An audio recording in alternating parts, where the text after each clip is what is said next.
Hello friends, welcome to my channel आओ secure. आज हम बात करेंगे बेसिक इंग्लिश के बारे में जो हमारे कॉम्पिटिटिव एग्ज़ाम्स में बहुत हेल्पफुल रहती है। ये वो सिलेबस के बारे में आज हम बात करेंगे, वो सभी टॉपिक्स जो कॉम्पिटिटिव एग्ज़ाम्स में कवर अप होते हैं इंग्लिश सब्जेक्ट में। इंग्लिश एक इम्पॉर्टेंट पार्ट है कॉम्पिटिटिव एग्ज़ाम्स में।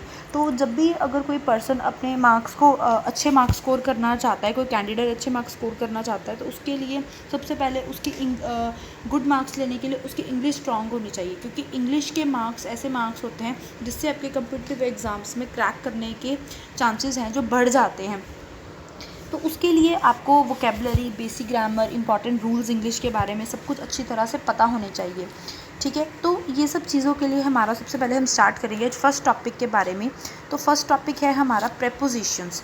जब भी हम कॉम्पिटिटिव एग्ज़ाम्स की तैयारी करते हैं तो सबसे पहले हमें जो फर्स्ट टॉपिक की तैयारी करनी होती है वो होती है प्रेपोजिशंस। तो आइए हम आज प्रेपोजिशंस के बारे में स्टार्टिंग से लेकर एंड तक सब कुछ डीपली जानेंगे। हम देखेंगे कि प्रेपोजिशंस क्या होता है, इसको कैसे अटेम्प्ट करना है एंड सब कुछ। तो शुरू करते हैं।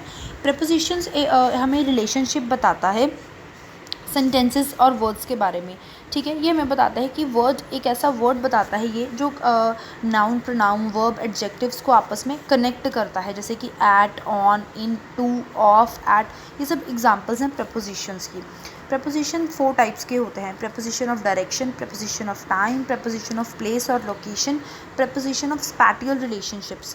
सबसे पहले हम बात करेंगे प्रेपोजिशन ऑफ डायरेक्शन के बारे में। प्रेपोजिशन ऑफ डायरेक्शन वो होता है जो हमें डायरेक्शन के बारे में बताए, मतलब कि इसमें on, in, into, to, on to, ये चीज़ों की प्रेपोजिशन यूज़ होती है, ये चीज़ों वर्ड्स यूज़ होते हैं। जैसे कि एग्जांपल है she drove to the store. इसमें टू क्या है? प्रेपोजिशन ऑफ डायरेक्शन, क्योंकि स्टोर की तरफ इश पॉइंट आउट कर रहा है। ठीक है, अब अगला टाइप है हमारी प्रेपोजिशन ऑफ टाइम। ये हमें बताता है कि मतलब टाइम के बारे में पॉइंट आउट करता है।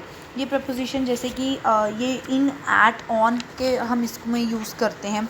इनका यूज़ होता है जब हमारे पास कोई स्पेसिफिक टाइम ना हो, जैसे हमें मंथ्स, ईयर, सीजन्स के बारे में बोला जा रहा हो, ही रीड्स इन इवनिंग, तो इसमें कुछ स्पेसिफिक नहीं है, तब हम इन लगाते हैं। एट का हम यूज़ करते हैं नून टाइम हो, जब नाइट का टाइम हो, मिड नाइट का टाइम हो, he eats lunch at noon, वो दोपहर के टाइम पे खाना खाता है, तो हम इन चीज़ों के साथ एट लगाते हैं। हम ऑन का यूज़ करते हैं डेज़ के साथ, जैसे आई वर्क ऑन सैटरडेज़।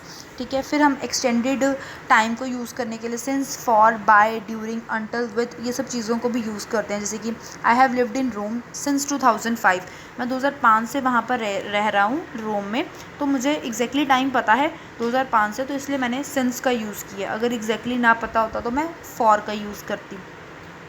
ठीक है, तो ये है प्रेपोजिशन ऑफ टाइम। आगे बात करेंगे प्रेपोजिशन ऑफ प्लेस के बारे में। प्रेपोजिशन ऑफ प्लेस होता है जो प्लेस इंडिकेट करे, मतलब कि जगह के बारे में पॉइंट आउट करे, जैसे कि एट, इन, इनसाइड, तो ये सब चीज़ों में हम प्रेपोजिशन ऑफ प्लेस या लोकेशन को यूज़ करते हैं। ठीक है, जैसे कि अगर कोई चीज़ बता रहे हैं हायर देन पॉइंट के लिए हम ओवर एंड अबव यूज़ करते हैं, जैसे bird flu over the house. ठीक है, तो ये चीज़ें होती हैं जो चीज़ लोकेशन और प्लेस को इंडिकेट करे, वो प्लेस और लोकेशन प्रेपोजिशंस होती हैं। अगला है प्रेपोजिशन ऑफ स्पैटियल रिलेशनशिप। इसमें हम above, across, against, along, among, behind, beside, between, in front of, within, ये सब चीज़ों को विदिन, ये सब चीज़ों को हम यूज़ करते हैं। जैसे कि place a check mark within the box. ठीक है, तो इसमें विदिन क्या होगा? Preposition of spatial relationship. तो इस तरह से ये हैं प्रपोजिशन की टाइप्स जो अलग अलग पॉइंट आउट करती हैं कि अलग अलग, मतलब कि जैसे अगर प्रपोजिशन ऑफ टाइम है तो हमें क्या लगाना है, प्लेस और लोकेशन की बात हो रही है, डायरेक्शन की बात हो रही है, या स्पैटियल रिलेशनशिप की बात हो रही है, तो उसके अकॉर्डिंगली हम अगर प्रपोजिशन यूज़ करते हैं, बड़े ध्यान से सेंटेंस को देखकर ये सोचते हैं कि ये कौन सा प्रपोजिशन है और ये क्या चीज़ इंडिकेट कर रहा है, तो हमारी प्रपोजिशंस कभी भी गलत नहीं होती। प्रपोजिशंस का सबसे बेसिक रूल ये होता है कि कभी भी आप उसको रट्टा लगा के, तुक्का अंदाजे से एज्यूम करके कभी मत लगाएं। उसकी सबसे पहले टाइप को समझें कि वो कौन सी टाइप इंडिकेट कर रहा है और वो कौन सा पॉइंट बता रहा है।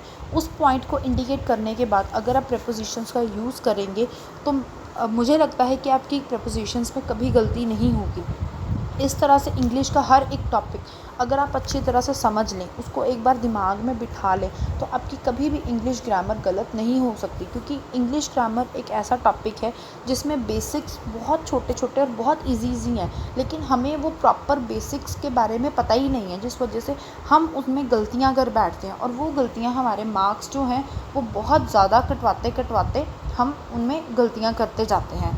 तो इस तरह से अगर आप ये सब चीज़ों की प्रैक्टिस करेंगे और हमारे साथ सभी टॉपिक्स को स्टार्टिंग से एंड तक करेंगे, तो आपको कभी भी कॉम्पिटिटिव एग्ज़ाम्स के इंग्लिश सब्जेक्ट में प्रॉब्लम नहीं आएगी। तो अगर पसंद आया हो तो लाइक एंड शेयर सब्सक्राइब ज़रूर करें। हमने अगली वीडियोज़ में और टॉपिक्स के बारे में भी बात करनी है, तो ज़रूर हमारे साथ बने रहें। Thanks for the watching.